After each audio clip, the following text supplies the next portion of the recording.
Number 10, and we're going to start things off with a bang. Quite literally, here we have a Capristo Lamborghini Aventador revving off with a Capristo Ferrari 430 Scuderia and a bunch of other supercars as we take to the Monaco supercar tunnels.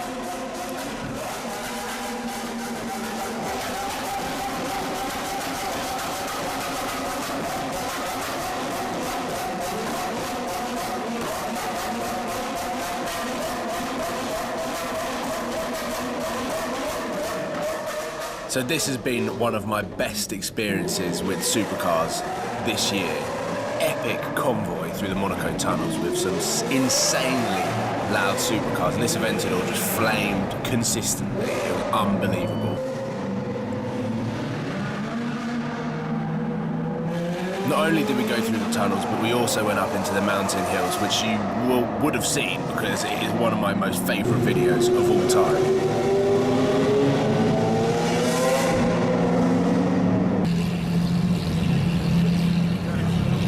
Number 9 on the list is a couple of Koenigseggs that were cruising around Monaco during the Grand Prix, and as you can see I got quite excited here at the Koenigsegg Agera X.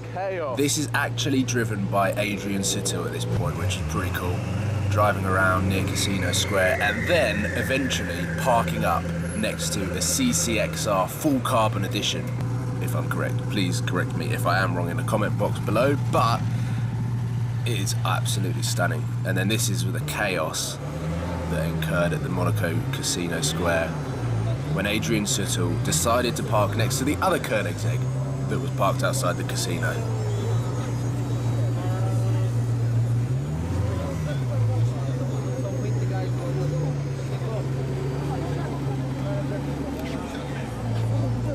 Number 8 is again at the Monaco Formula 1 Grand Prix week, and there we have it. Number 8 is the white Ferrari LaFerrari. The Ferrari.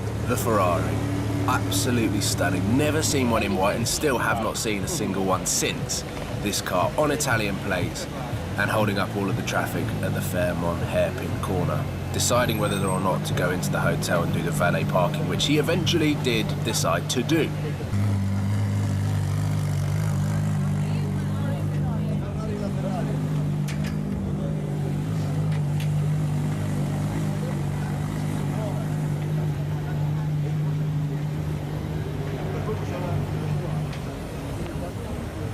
Number 7 isn't exactly a legit car spot.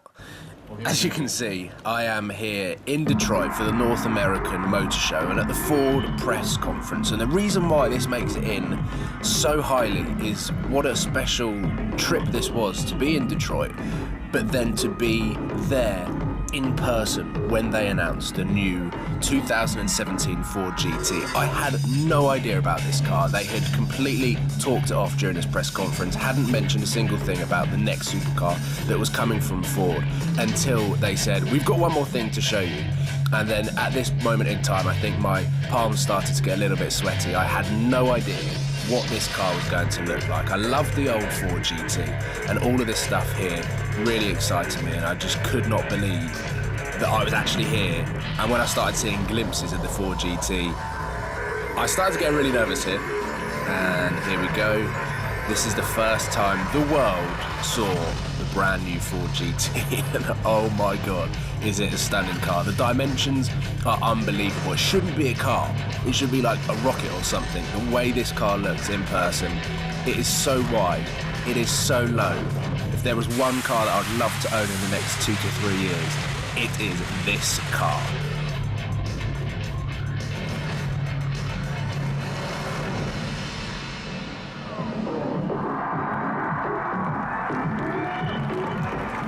And as you can see, the crowd loved it. Look at it.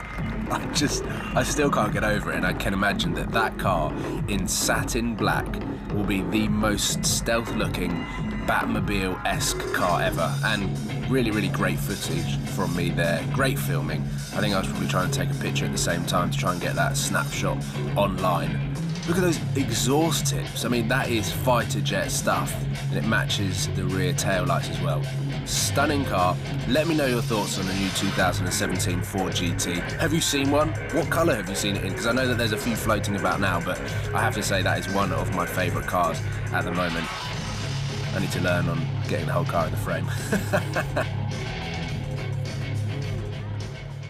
Number 6 is at SB Race Engineering when they built this car.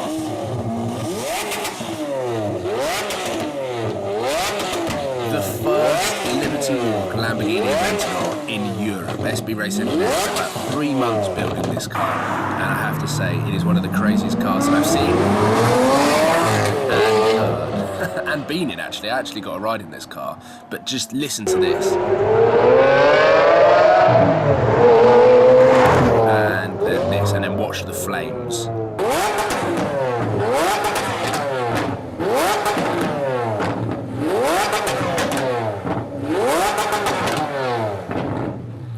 Number 5, and this included many miles ran during, but there it is, one of my all-time favourite cars.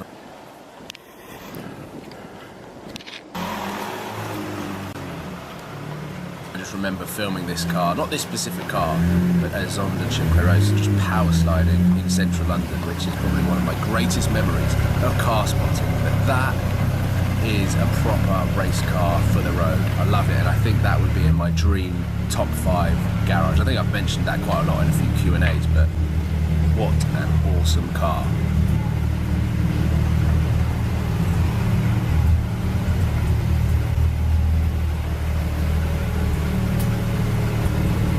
Number 4, and we move back to Monaco, 5LT. And here it is coming out. It is the most stunning colour I've seen on a McLaren P1. It's just a shame that he left in electric mode and it sounded like a golf cart. That isn't Lewis Hamilton picking it up. He actually left and went back to his apartment, which is just down the road from here, and then got one of the McLarens to deliver it. Number 3, and we have got a Mansory Bugatti Veyron Vivere, or Vivere. I'm not particularly sure how you pronounce it, but we were on a hunt. We saw it. Yes, we found it. And this is the moment that we found it. What an absolute animal. And we were so lucky. We arrived 2 minutes before the owner came out, got in the car, and started up. It sounds amazing with the Mansory exhaust system.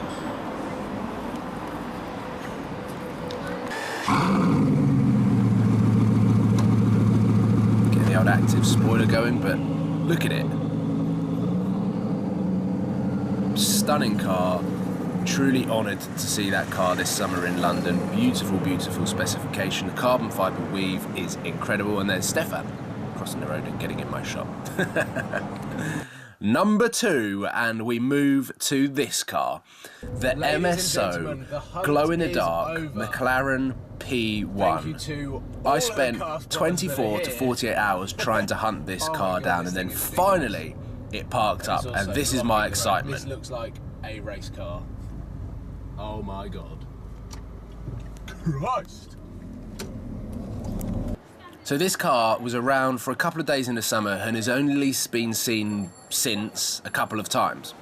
I have to say I'm not the greatest fan of the paint job, but it is just utterly crazy and super rare. McLaren launched it across their social media, and there we go. That is it. I actually waited about 6 hours for it to start up, and it never did. It was here all afternoon and all evening, and as you can see, the light begins to fade. I just zoom in to try and get some more shots of the car. Cars driving past all of the time, and here we go. This is it at night time, and you can see that it kind of glows in the dark, which is pretty cool.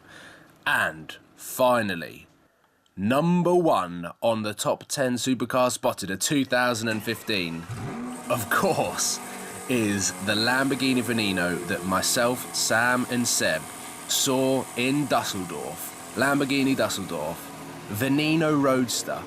I still can't believe that I saw this car. And the crazy thing is, this is a £3.5 million car, and that woman in the pink tracksuit is going to guide this man onto the truck. I think she was his wife. They were van drivers or couriers or delivery service and have turned up to this job, I can imagine not expecting to actually put this car onto the truck. It was one of the most nerve-wracking moments.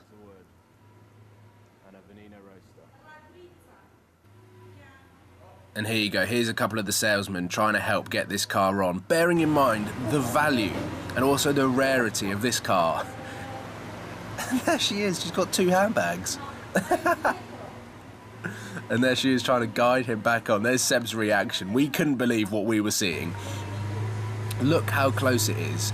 This car does not have nose lift. There goes the wooden plank into the side skirt, which I've just filmed there. They had to reverse back, do it again, and try and squeeze this car on. It is basically an Aventador Roadster with a massive wide body kit, and it looks utterly crazy. It is a spaceship for the road. It's not a race car for the road, it is a spaceship for the road. The rear on the car. The wing mirrors have got... I literally just said it was like a spaceship for the road. I told them the wing mirrors had to go in, which they did, and there we go. It is in. And the salesman starts clapping and praying. So there we have it, the top 10 supercars of 2015.